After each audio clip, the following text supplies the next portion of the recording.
Hi hello. ഇന്നത്തെ വീഡിയോയിൽ കാണിക്കാൻ പോകുന്ന ഒരു അടിപൊളി വെറൈറ്റി ഐറ്റമാണ് കേട്ടോ. കക്കാർച്ചി ദോശയാണ്. അതിനുള്ള ആവശ്യമുള്ള സാധനങ്ങളൊക്കെ എന്തൊക്കെയാണെന്ന് നോക്കാം. വേപ്പില, ഉള്ളി, പച്ചമുളക്, ഇഞ്ചിയൊക്കെ അരിഞ്ഞ് തയ്യാറാക്കി വെച്ചിരിക്കുകയാണ്. ചട്ടി ചൂടായി കഴിയുമ്പോൾ എണ്ണ ഒഴിച്ച് കൊടുക്കുക. അതിലോട്ട് ഉള്ളിയും എല്ലാം അരിഞ്ഞ് വെച്ച സാധനങ്ങളൊക്കെ ഇട്ട് കൊടുക്കുക.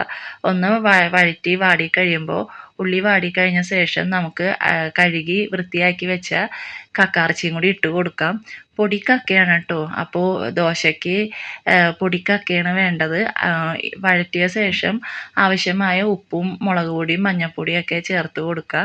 ഇനി ദോശമാവിനുള്ള അരച്ചെടുക്കേണ്ട അരപ്പ് എന്തൊക്കെയാണെന്ന് നോക്കാം.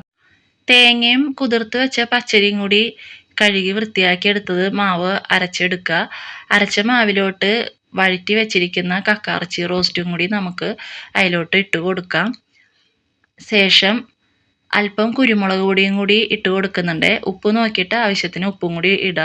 എല്ലാം കൂടി മാവിലോട്ട് നല്ലപോലെ കുറച്ച് വെള്ളം കൂടി ഇട്ട് കൊടുത്തിട്ട് നല്ലപോലെ മാവ് കലക്കി എടുക്കുക.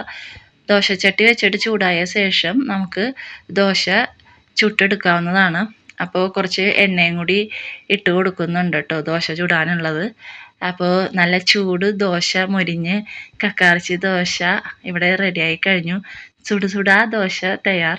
തനിമയാർന്ന നല്ല നാടൻ രീതിയിൽ നാച്ചുറലായിട്ട് സിമ്പിളായിട്ട് തയ്യാറാക്കാൻ പറ്റിയ വിഭവങ്ങളൊക്കെയാണ് കേട്ടോ നമ്മുടെ ചാനലിൽ ഉൾപ്പെടുത്തിയിരിക്കുന്നത്. അപ്പോൾ ചാനലൊക്കെ കയറി ചെക്ക് ചെയ്ത് നോക്കുക.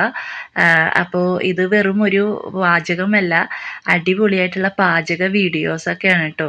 അപ്പോൾ ഇഷ്ടമായാൽ നമ്മുടെ ചാനലും കൂടി കൂടെ കൂട്ടിക്കോളൂ. അടിപൊളി വെറൈറ്റി ഫുഡ് വീഡിയോസൊക്കെ കാണാവേ. Okay, bye.